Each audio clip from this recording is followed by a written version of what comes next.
Bank Indonesia mengaku sudah melakukan antisipasi terhadap nilai tukar rupiah menyusul krisis Yunani yang tak kunjung usai. Meski demikian, BI mengakui krisis Yunani akan berdampak bagi perekonomian Indonesia. Deputi Gubernur Bank Indonesia Ronald Waas mengatakan Bank Indonesia tidak hanya memperlihatkan aspek dalam negeri, namun juga sentimen global yang bisa mengganggu kestabilan rupiah. Pengaruhnya nanti kita lihat, tapi ada pengaruh. BI udah ambil langkah-langkah pengamanan karena selalu BI kan nilai tukarnya kita memperhatikan fundamental dari perekonomian.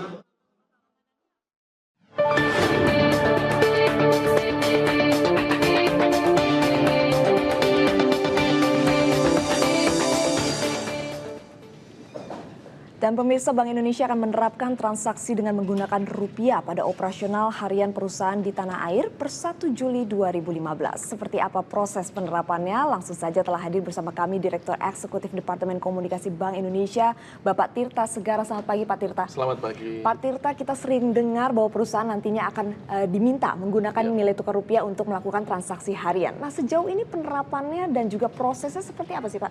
Ya, kami sudah sosialisasi terus-menerus. Kami juga sudah membuka call center di 131, itu call centernya Bank Indonesia.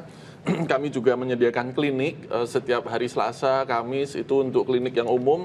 Siapapun boleh mendaftar melalui call center 131 itu.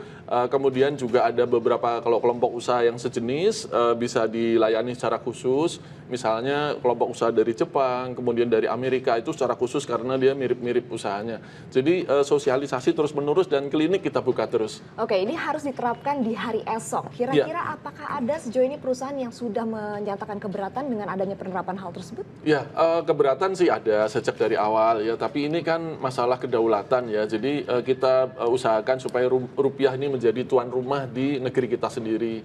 Dari aspek kebangsaan juga kita kan dulu pernah negosiasi, kita kehilangan Pulau Sipadan, Likitan itu juga karena penggunaan rupiahnya di situ relatif kecil dibanding mata uang asing lainnya.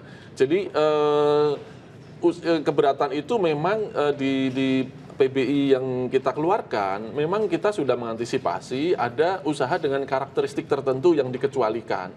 Jadi kalau memang usahanya itu memang usahanya ekspor-impor, penanaman modal asing di dalam negeri dan sebagainya, tetapi itu pun harus dipilah-pilah. Jadi tidak satu usaha itu semuanya dikecualikan atau semuanya boleh menggunakan dolar gitu, valuta asing gitu. Oke, sektor apa saja Pak yang dipilih untuk bisa menggunakan dolar Amerika Serikat? Iya, kalau yang sesuai aturan yang dikecualikan itu pertama yang terkait dengan APBN ya, memang untuk proyek-proyek infrastruktur strategis ya, misalnya kelistrikan, misalnya nanti untuk proyek-proyek yang lainnya, infrastruktur yang lainnya yang memang konten impornya itu besar sekali dan itu sudah diatur di APBN.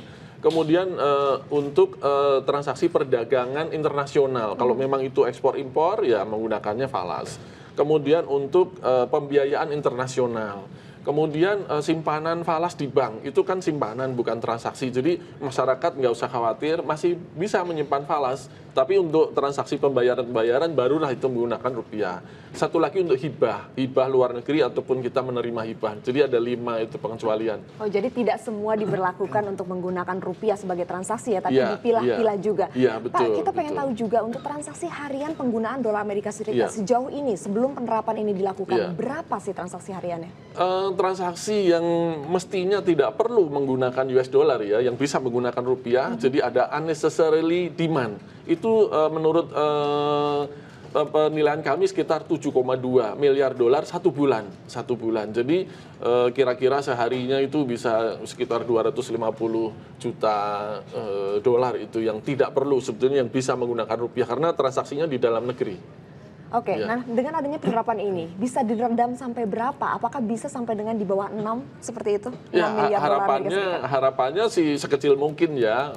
Kalau bisa 7,2 miliar itu dihilangkan semua kalau bisa. Karena tidak perlu lagi menggunakan dolar, bisa menggunakan rupiah. Jadi itu bisa mengurangi tekanan di nilai tukar sebetulnya. Ya, tetapi aspek yang paling penting yang kita tonjolkan itu adalah aspek kedaulatan, bahwa rupiah ini adalah sebuah simbol negara kan, mata uang ini. Itu dari aspek kedaulatan. Kemudian dari aspek hukum memang PBI itu baru terbit di tahun ini, di bulan Maret, tetapi Undang-Undang Mata Uang itu sudah sejak tahun 2011. Nah, ini yang kita hormati. Nah, baru aspek kebangsaan tadi, bahwa kita gunakan rupiah ini di wilayah NKRI sebagai suatu bangsa. Yang ketiga baru aspek ekonominya tadi, ya, Baik. yang mengurangi penggunaan dolar itu bisa membantu penguatan rupiah lah, Baik, Pak stabilisasi. Tirta, ini masalah sanksi. Sanksi Iya. apa yang nantinya akan dikenakan? Karena sejauh ini Pelindo 2 misalnya, Iya. ini mengaku keberatan dengan adanya penerapan seperti ini. Sanksi apa jika nantinya tidak Iya. ditepati oleh para pengusaha atau perusahaan lainnya? Iya, kalau yang tunai itu sanksinya sudah diatur di Undang-Undang Mata Uang.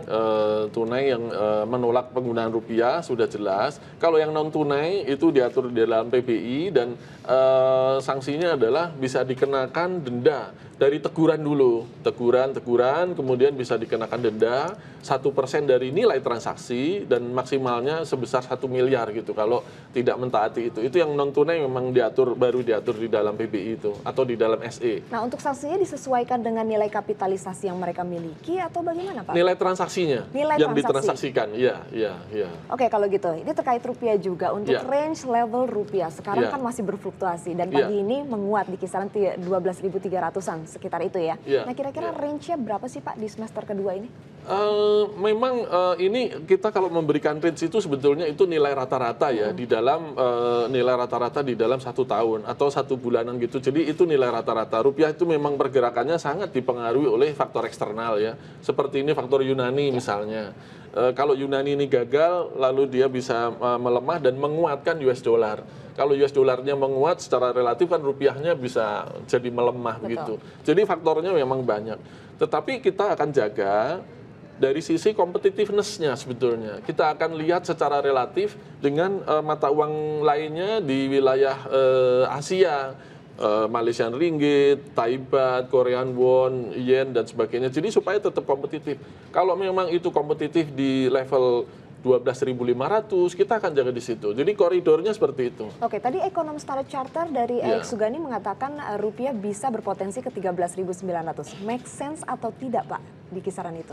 Itu tergantung nanti ya, faktor apa yang mempengaruhi pada saat itu. Jadi selain competitiveness itu kita jaga di dalam koridor fundamentalnya.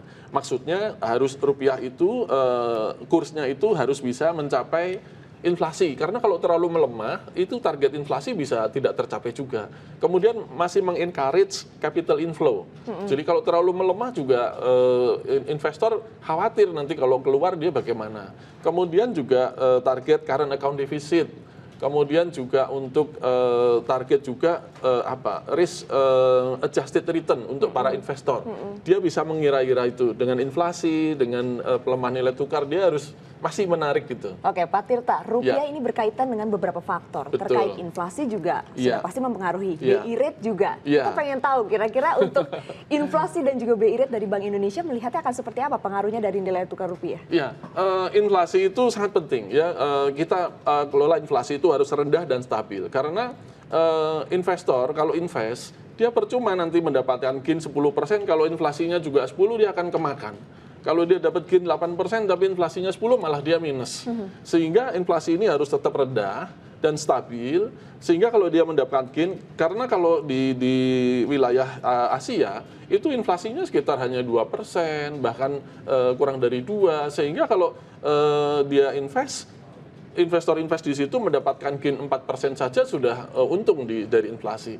Yang kedua, suku bunga bank. Oke. Iya, kalau inflasinya terlalu tinggi, masyarakat yang menyimpan deposan mengharapkan suku bunganya lebih dari inflasi. Karena kalau enggak, dia returnnya termakan oleh inflasi kan. Oke, Ya. dan ini menjelang Hari Raya Lebaran. Ya. Tentunya banyak nanti para pengusaha dan juga industri yang melakukan import barang masuk, Pak. Ya. Nah, ini juga Ya. menjadi salah satu faktorkah yang akan mengganggu nilai tukar rupiah? Betul, ini memang biasanya pedagang itu sudah impor dari sebelumnya, sudah Ramadan itu sebelum masuk Ramadan mereka sudah stockpiling ya, mulai sudah impor. Jadi memang saya sampaikan di beberapa waktu yang lalu bahwa tekanan rupiah di bulan Juni ini memang cukup besar, karena selain impor untuk barang-barang konsumsi, untuk makanan, juga ada repatriasi dividen. Ini juga Baik. memberikan tekanan tambahan ini. Baik, Pak, tapi dengan adanya penerapan ini per Iya. 1 Juli Iya. esok, Iya. perlukah perusahaan nanti diwajibkan lagi melakukan hedging?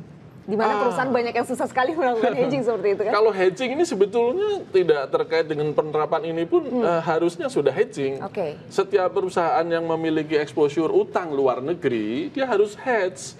Karena kalau tidak di hedge, nanti kalau terjadi pelemahan nilai tukar, dia akan menderita kerugian dari pelemahan nilai tukar itu. Jadi hedging itu sebetulnya kebutuhan dari perusahaan itu ya. Oke, dan masih diperlukan ya? Harus masih. Sebetulnya nggak usah disuruh pun harusnya mereka udah, itu kan suatu mitigasi risiko ya. Untuk menghindari risiko nilai tukar, dia harusnya sudah hedging gitu. Oke, baik, kalau gitu Ya. terima kasih banyak Pak Tirta Segara atas perbincangan Sama-sama. bersama kami di Lantai Bursa Pagi, dan selamat pagi Pak. Selamat pagi. Terima kasih.